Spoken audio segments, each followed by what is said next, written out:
नमस्कार। आज सुबह अखबार पढ़ते पढ़ते मेरे दिमाग में सवाल आया कि उत्तर प्रदेश में योगी सरकार जो है वो सिर्फ मीट वालों को ही टारगेट क्यों कर रही है। चिकन को नहीं कर रही, अंडे वालों को नहीं कर रही, मीट वालों को टारगेट कर रही है, मीट बेचने वालों को। और जहां जहां ये एबेटॉयर्स हैं ये कहकर कि उनके पास लाइसेंस नहीं है, तो बिना लाइसेंस के जो एबेटॉयर्स चलते हैं, स्लॉटर हाउसेस चलते हैं, उनको टारगेट किया जा रहा है। बिना लाइसेंस के तो बहुत कुछ होता है। हमारी पूरी अर्थव्यवस्था में जितनी भी सेवाएं हैं इनफॉर्मल सेक्टर की, वो बिना परमिट या लाइसेंस के हैं। मेरे एक दोस्त की पोस्ट आई, मैं उसे पढ़ रहा था, प्रशांत टंडन मेरे दोस्त हैं।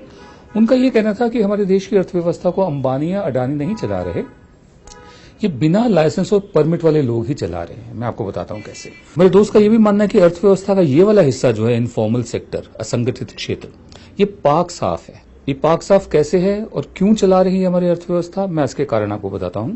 हम जिससे आलू प्याज टमाटर लेते हैं उसके पास इन्हें बेचने का कोई लाइसेंस नहीं होता। सुबह जो अखबार डालने आते हैं हमारे घरों पर, उनके पास भी अखबार बेचने का कोई लाइसेंस नहीं होता। इसके अलावा हमारे घरों के नजदीक जो सुबह डबल रोटी, दूध, अंडे वगैरह बेचते हैं, उनके पास भी उन्हें बेचने का लाइसेंस नहीं है। गेट के बगल में या अगली गली में जो टेलर मास्टर बैठते हैं या जो जूता रिपेयर और साइकिल रिपेयर करने वाले होते हैं, उनके पास भी कोई परमिट या लाइसेंस नहीं है। और कपड़े प्रेस करने वाले के पास भी लाइसेंस नहीं है। इसी कड़ी में मीट और मछली बेचने वाले भी आते हैं। ये जो छोटे व्यापारी आते हैं, मीट और मछली बेचने वाले भी, खुदरा व्यापारी, अपनी पूरी रूटीन में हमारे इर्द गिर्द जो भी काम धंधा होता है उसका बड़ा हिस्सा बिना किसी लाइसेंस परमिट के चलता है।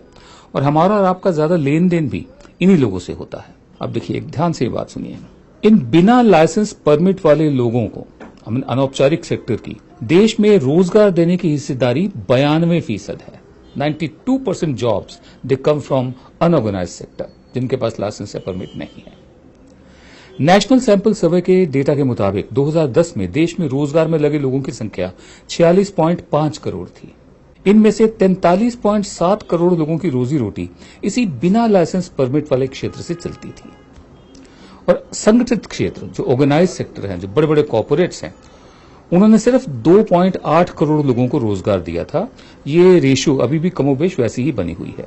अगर हम नेशनल इनकम को देखें तो 30% रकम इन्हीं लोगों की वजह से आती है, जबकि संगठित क्षेत्र, ऑर्गेनाइज सेक्टर, कॉर्पोरेट्स और दूसरी कंपनियां जिनके पास सारी सुविधाएं हैं, बैंकिंग है, सब्सिडी है, करों में इनको टैक्सेस में छूट मिलती है, उसकी हिस्सेदारी इनफॉर्मल सेक्टर से आधी से भी कम है, यानी 12 से 14% ही है। अमेरिका की नेशनल इनकम में कॉर्पोरेट सेक्टर की भागीदारी 70% थी। इसलिए सन 2008 में रिसेशन के दौरान अमेरिकी इकोनॉमी डूब गई थी, जबकि भारत में हमारी अर्थव्यवस्था पर असर नहीं पड़ा, क्योंकि बिना लाइसेंस परमिट वालों ने देश की अर्थव्यवस्था को डूबने से बचाया था। अब आगे देखिए, मीट के खुदरा व्यापार पर उत्तर प्रदेश सरकार का हमला सोचा और समझा है। और सिर्फ मीट नहीं, हमें तो कभी कभी लगता है कि पूरा इनफॉर्मल सेक्टर ही निशाने पर है।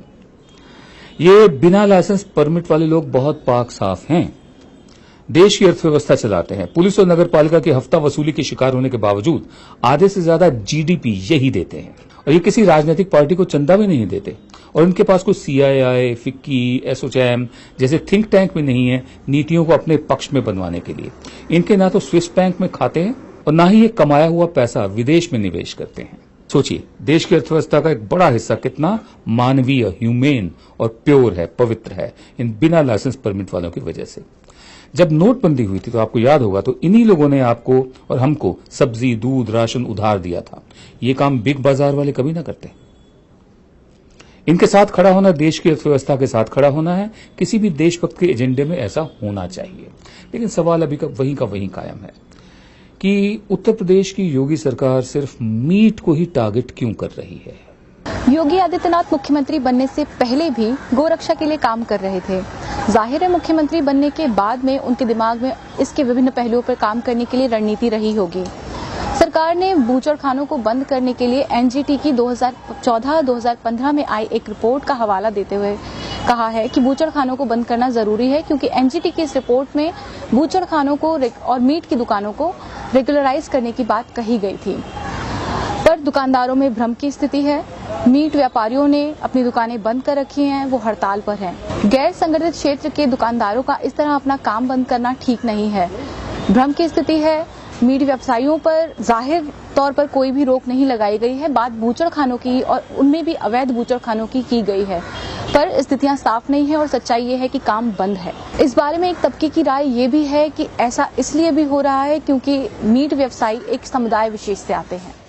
कल्पना कीजिए, संगठित क्षेत्र ही में लाखों करोड़ों के एनपीएज हैं, नॉन परफॉर्मिंग एसेट्स हैं, और ये लोग जो हैं गली के नुक्कड़ पर अंडे की ट्रे लगाकर अपनी रोजी रोटी कमाते हैं। लोकल दादा को भी पैसा देते हैं कि खड़ा रहने दे, पुलिस वाले को भी हफ्ता देते हैं कि खड़ा रहने दो हमें। इन लोगों की वजह से ही सारी हमारी अर्थव्यवस्था बची हुई है और अब निशाने पर यही लोग आ रहे हैं। इमरजेंसी के दौरान संजय गांधी ने नारा दिया था, हम सुनहरे कल की ओर बढ़ रहे हैं। एक और नारा दिया था, बी इंडियन बाय इंडियन, जिसका मतलब ये था बाय टाटा बाय बिरला, बाहर से कोई सामान नहीं आएगा और एक प्रोटेक्टेड मार्केट इन लोगों को दे दी जाएगी। तीसरा नारा दिया था, बातें कम काम ज्यादा। आज एक टेलीविजन चैनल की तरफ से नोटिफिकेशन आया मुझे कि बातें कम काम ज्यादा, उत्तर प्रदेश में योगी सरकार ने 50 कड़े फैसले लिए हैं बिना कैबिनेट की मीटिंग बुलाए। बातें कम काम ज्यादा। मैंने सोचा देखते हैं मोदी सरकार ने कौन कौन से बड़े फैसले लिए हैं बिना कैबिनेट की मीटिंग बुलाए, वो भी 50 फैसले। यहां 3 साल होने को आए हैं, जितने जो वादे किए थे उनका कुछ पता चल नहीं रहा। 50 फैसले, देखते हैं मोदी सरकार ने क्या किया है। 19 मार्च को शपथ लेने के बाद योगी सरकार ने करीब 50 बड़े फैसले किए। पहला, गो तस्करी, काउ स्मगलिंग पर पूर्ण प्रतिबंध, जैसे पहले आंशिक प्रतिबंध था। मैंने कहा देखते हैं मोदी सरकार ने अगला फैसला क्या किया है। दूसरा लिखा हुआ है कि योगी सरकार ने अवैध बूचड़खानों को तत्काल प्रभाव से बंद करने के आदेश दिए हैं, जिस पर काफी चर्चा भी चल रही है और मोदी सरकार ने कदम क्यों उठाया मुझे समझ नहीं आई।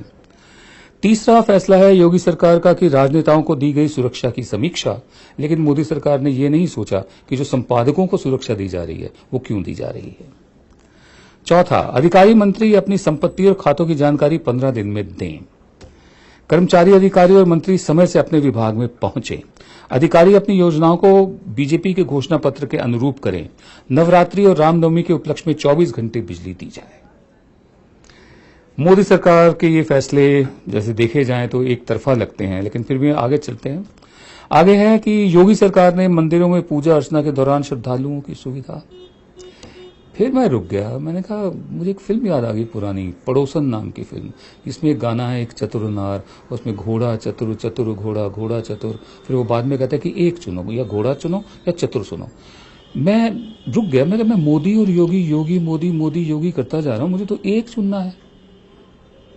तो योगी सरकार का नाम जब आता है मुझे तब समझ में आया, योगी सरकार का नाम जब सामने आता है तो फिर समझ में आता है कि एक इतना बड़ा स्मोक स्क्रीन भी क्रिएट किया गया है कि मोदी सरकार के निकम्मेपन से ध्यान हटाकर योगी सरकार की तरफ जाए।